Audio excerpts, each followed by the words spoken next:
은혜를 받는 것 같아요. 할렐루야. 첫 천국에서 주님의 얼굴 배우리라.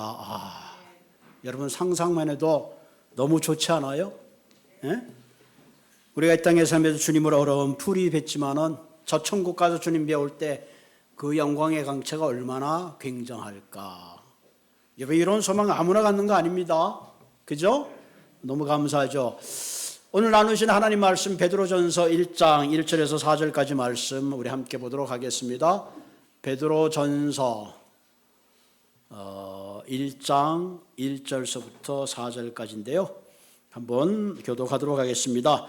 예수 그리스도의 사도 베드로는 본도, 갈라디아, 갑바도기아, 아시아와 비두냐에 흩어진 나그네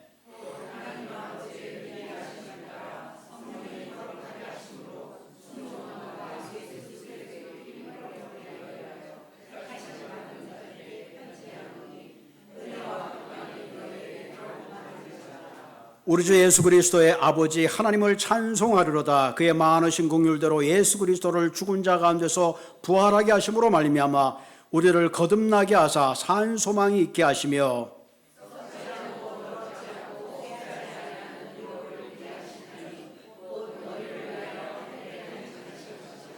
아멘. 썩지 않고 더럽지 않고 쇠하지 않은 유업을 있게 하려 함이라. 오늘 설교 제목이 산소망을 가지고 살자. 산소망. 우리가 이 땅에 살아가면서 여러 가지 소망을 가지고 있지만 우리가 가지고 있는 소망은 언젠가는 다 쇠하고 썩어지는 소망입니다. 그런데 오늘 성경에서 말하는 산소망, 부활의 소망은 영원히 썩지 않고 쇠하지 않는 그런 소망이다. 그런 말씀을 하고 있습니다. 여러분 우리가 이 땅을 살아가면서 아무런 생각 없이 막연하게 살아가는 인생과 그 마음의 특별한 꿈과 비전을 가지고 살아가는 인생은 분명히 다를 것입니다. 얼핏 보면 한시세끼 밥을 먹고 같은 하늘 아래 사는 것 같지만은 시간의 흐름 속에 부질없이 시간을 보내고 세월만 흘러가게 하고 쫓겨진 시간에 살아간다면 아무것도 남길 인생이 없지만 그러나 그 무엇인가 산 소망을 살아가고 있다면 언젠간 우리 인생의 끝자락에 남다른 아름다운 열매를 풍성하게 거두게 될 것입니다. 1800년도에 캐나다 럭키 마운틴을 여행하는 두 분의 사람이 있었습니다. 두 사람은 럭키 마운틴을 여행하면서 그 절경이 너무너무 아름다웠습니다. 이때까지 자기들이 많은 여행을 했지만 이처럼 아름다운 풍광과 절경은 정말로 너무너무 굉장한 극치였습니다. 그때 한 친구가 말합니다. 야, 정말 굉장한 경치구나. 어쩌면 하나님이 이처럼 아름다운 경치를 만들으셨을까? 정말로 혼자 보기가 아깝네 그랬어요. 옆에 있던 청기가 정말 그렇지. 만약에 이 아름다운 풍광을 탈 수만 있다면 아니면 모든 사람에게 보여줄 수 있으면 얼마나 좋을까 그랬어요. 옆에 있던 친구가 말합니다. 아니 이 비경을 어떻게 팔 수 있어? 그리고 이것을 우리가 옮겨서 다른 사람들에게 보여줄 수도 없는 건데 어쩔 수가 없지 그랬어요. 그때 그 친구가 말하기를 그래? 그러면 이 아름다운 풍경을 볼 수 있도록 사람들에게 올 수 있도록 초대만 할 수 있다면 그 많은 사람들이 볼 수 있지 않겠어? 그런 얘기를 했습니다.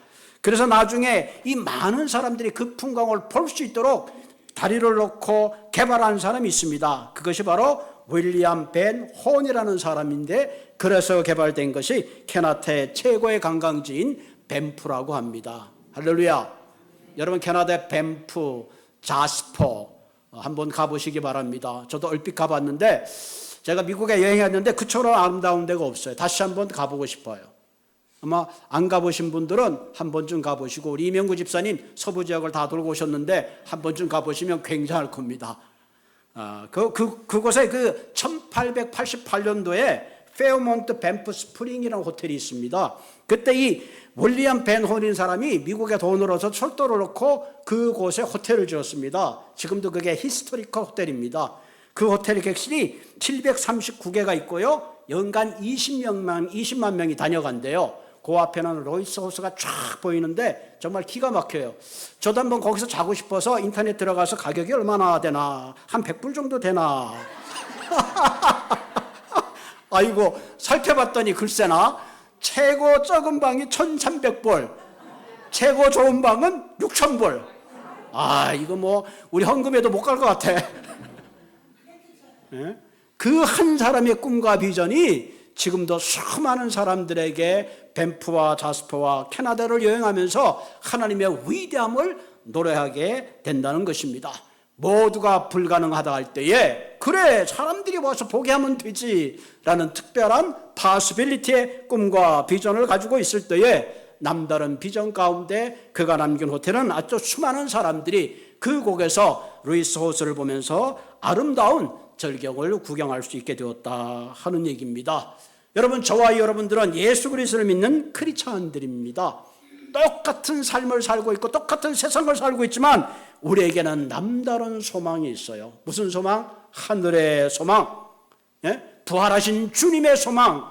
오늘도 말씀하셨지만 우리의 목숨 다하는 날 그 주님 배울 날을 기대하는 위대한 소망을 가지고 살아가고 있다는 사실입니다. 그러나 때때로 우리가 살아가는 현실은 녹록하지 않아요. 때때로는 세상 사람들이 당하는 고난과 고초와 어려움과 쓸쓸함과 외로운 길을 달려가고 있습니다. 같은 길을 달려가도 그 마음에 품고 있는 소망은 남다르기 때문에 우리는 이 땅을 살아가면서 우리는 다른 사람, 세상 사람들이 추구하는 것보다 새로운 산 소망을 가지고 달려가야 될 줄로 믿습니다. 아멘. 오늘 본문에 보면 사도 바울이 소아시아에 있는 여러 지역 가운데 편지를 보내는데 그 수신자가 나와 있는데 1절에 보면 예수 그리스도의 사도 베드로는, 참 멋진 말이에요. 예수 그리스도의 사도 베드로는 그냥 베드로가 아니에요. 예수 그리스도에게 부름받은 사도 베드로는 본도, 갈라디아, 갑바도기아, 아시아와 비도에 흩어진 나그네에게 편지한다. 베드로는 지금 자신의 편지를 받아보는 그 성도들을 향하여 흩어진 나그네라.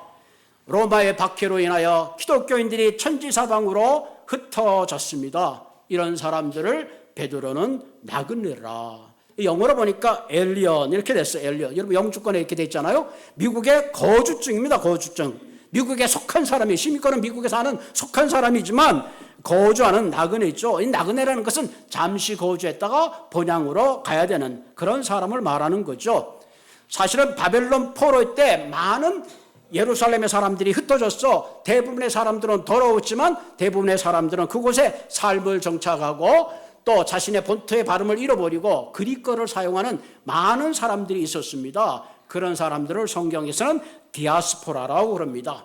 지금 로마의 박해로 해서 많이 흩어졌던 사람들을 지금 베드로는 나그네라 그렇게 표현하고 있습니다.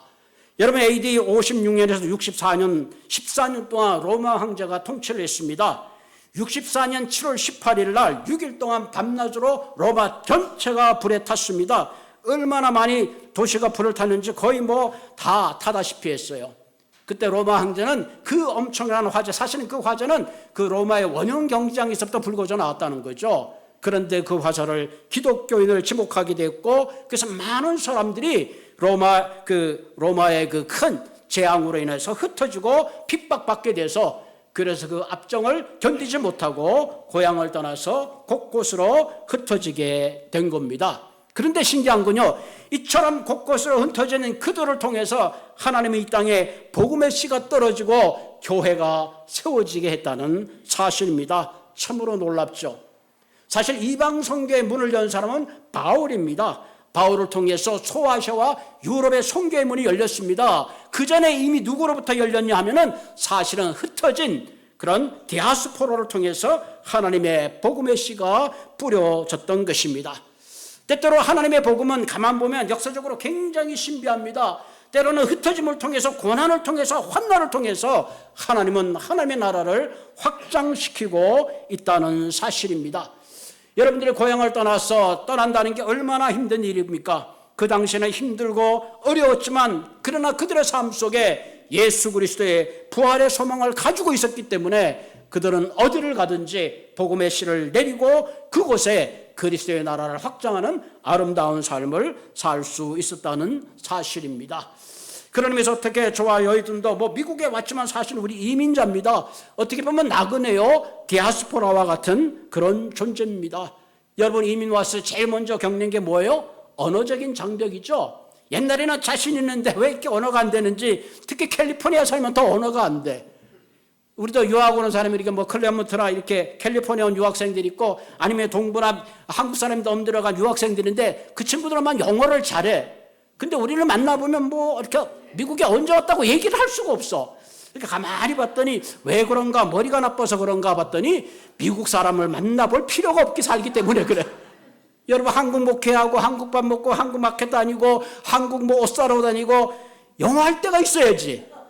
그냥 맥다날 가서 그냥 맥다날이라는 시켜 먹고 그러다 보니까 사실은 미국에 언제 왔으면 사실 어제 왔습니다 할 정도로 이 언어 때문에 얼마나 주눅이 드는지 몰라요.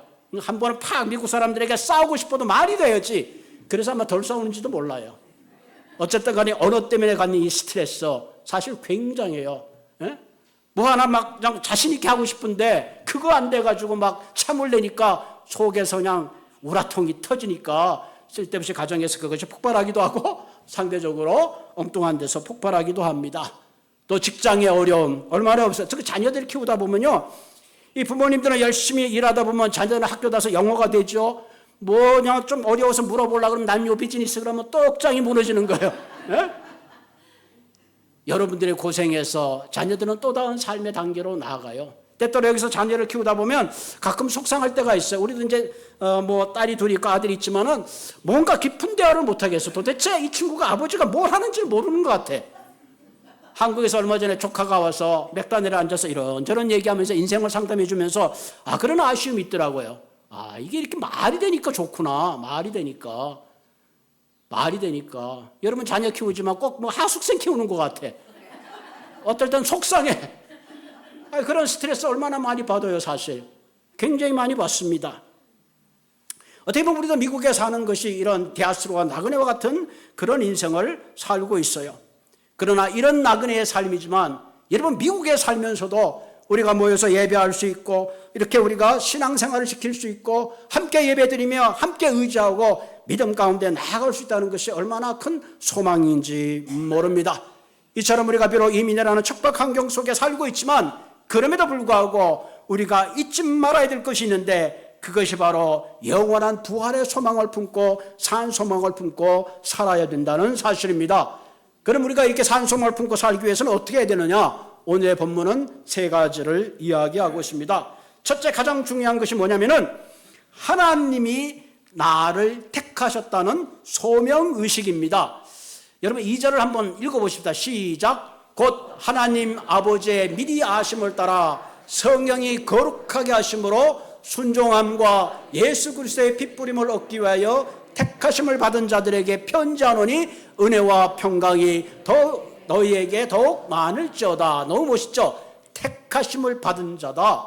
여러분 1절에는 너희들이 나그네 같지만 너희들은 사실은 나그네가 아니라 택함 받은 자다. 누구로부터 택함 받았자고요? 하나님 아버지와 성령의 거룩하심과 예수 그리스도의 핏부림을 통해서 너희가 택함을 받았다. 할렐루야.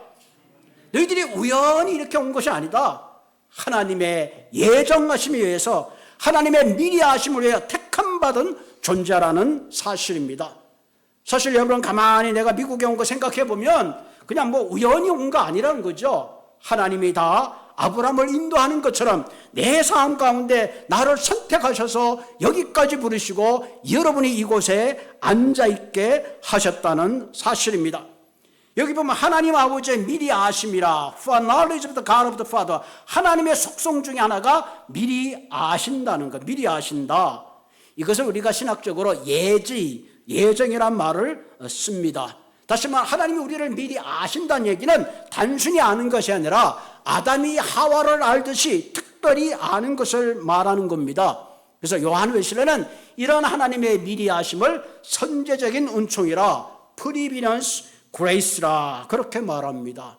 여러분 내가 태어날 때부터 하나님을 믿어야지 하나님을 알고 나오는 사람 있어요? 컴컴한 가운데 내가 태어나서 아무것도 모를 때에 그 가운데 하나님이 빛을 주시고 하나님이란 존재를 나로 하여금 깨닫게 해주시고 선택해 주셨다. 그것이 하나님의 선제적 은총입니다. 그리고 뭐예요? 그 선제적 은총 가운데 하나님께서는 예수 그리스도를 알게 하시고 예수 그리스도의 십자가의 피 흘리심을 통하여 내 죄를 씻어주시고 순결한 신부로 우리로 하여금 거룩하게 불러주시는 겁니다. 그래서 우리를 의롭다고 칭해 주시는 거예요. 여러분, 이 땅에 의로운 사람 하나도 없어요.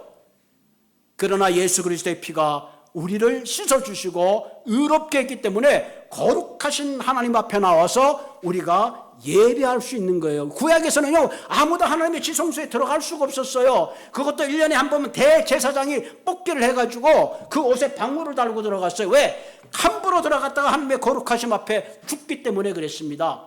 그런데 오늘 여러분 생각해 보세요. 예수 그리스도의 그 은혜 때문에 지금은 누구든지 교회에 편하게 들어와서 기도하고 예배할 수 있는 큰 은혜를 주신 거예요. 그 예수 그리스도의 보혈의 놀라운 거룩하심을 알게 하고 깨닫게 하신 분이 바로 성령님이십니다. 그래서 성부와 성자와 성령님이 저와 여러분들의 이름을 불러주시고 주님의 거룩한 신부로 산 소망을 갖게 하셨다는 사실을 우리는 기억해야 합니다. 그래서 우리는 예배 드릴 때마다 그 하나님의 은혜에 늘 감격할 수밖에 없는 것입니다. 우리가 이 땅을 살다 보면 때로 생각지 않는 상처를 받을 때가 참 많이 있습니다. 때로는 믿는 사람에게 배신을 당하기도 하고 영원히 일생 동안 함께 살아갈 수 있는 그런 인생의 동반자를 잃어버릴 때가 참 많이 있습니다. 그럼에도 불구하고 내가 어느 곳 어떤 환경이 있든지 우리가 잊지 말아야 될 것은 나를 아신 하나님이 나를 선택해 주시고 나를 사랑해 주시며 오늘도 나를 붙드시고 나와 함께 하신다는 이 사실을 우리가 분명히 가질 때에 우리는 어떤 환경 속에 있더라도 누가 뭐라 그러든지 마음에 상처를 받지 않고 믿음 가운데 살아갈 수 있습니다. 할렐루야.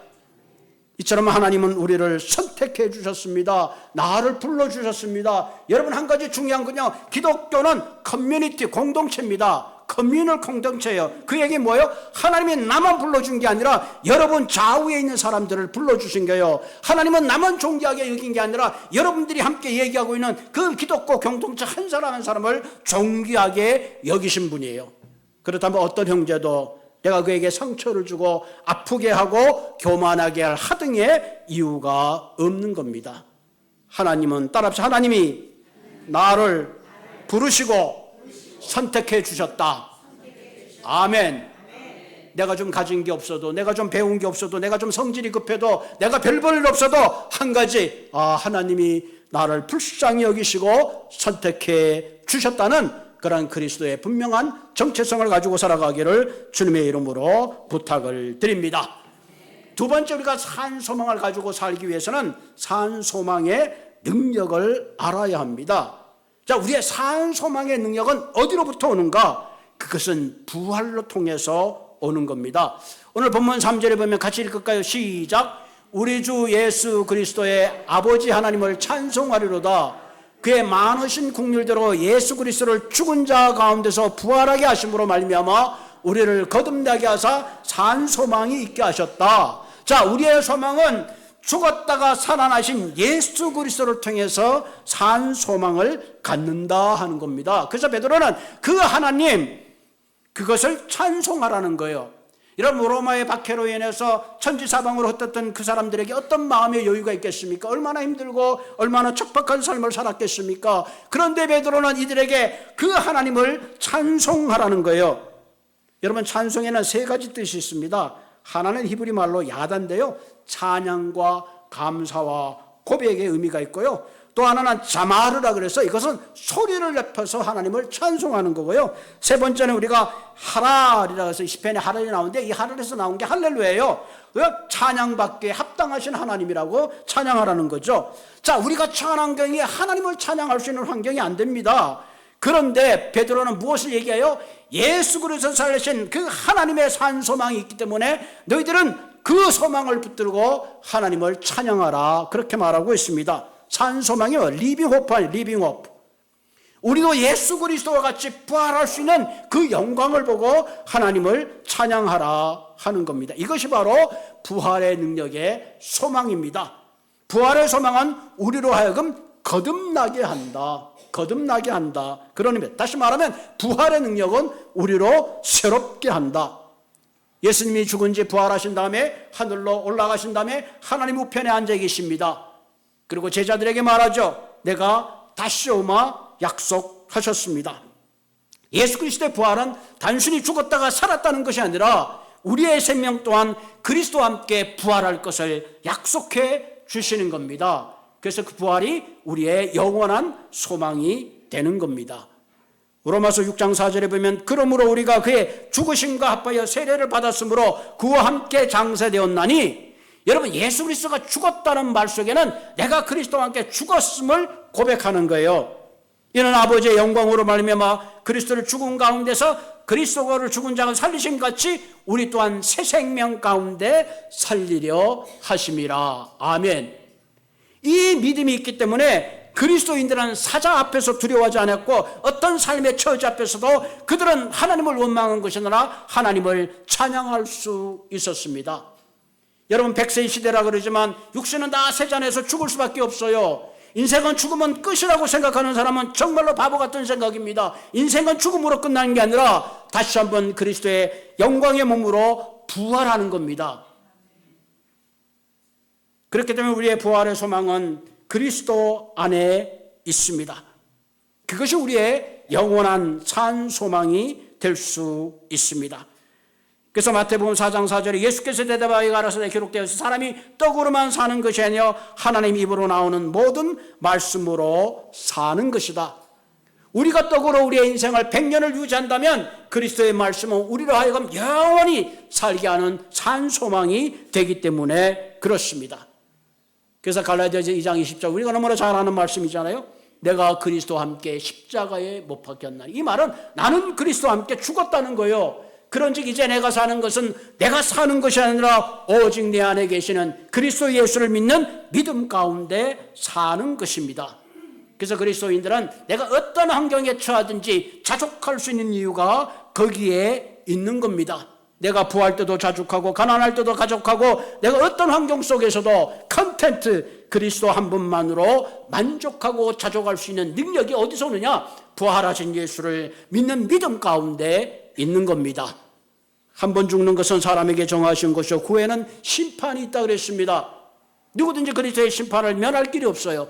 그러나 그리스도의 부활에 소망을 믿고 있는 자들에게는 그 심판에서 사망에서 생명으로 옮겨졌다는 약속이 있기 때문에 우리는 죽음을 초월하는 그러한 산소망을 가지고 살 수가 있는 것입니다. 세 번째, 우리가 산소망을 살기 위해서는 참된 삶의 방향이 필요합니다. 참된 삶의 방향이 필요하다.